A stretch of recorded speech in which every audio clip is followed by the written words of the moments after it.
আসসালামু আলাইকুম রহমতুল্লাহি বারাকাতুহু। মাশাআল্লাহ, আলহামদুলিল্লাহ।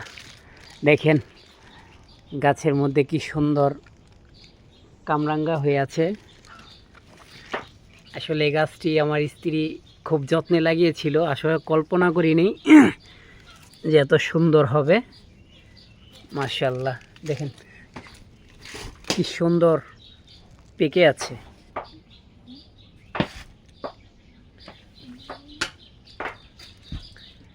আজকে হঠাৎ সকালবেলা আমার ওয়াইফ বলল যে কামরাঙ্গা গাছের সবগুলা পেকে আছে। তো আমি দেখতে আসি, দেখলাম যে আসলেই সবগুলোই পেকে আছে। কল্পনা করিনি যে এত সুন্দর কামরাঙ্গা হবে। দেখুন, সুস্বাদু, অনেক মিষ্টি খেতে। কি সুন্দর পেকে আছে দেখেন, মাশাআল্লাহ। আরো অনেক ছিল এখানে।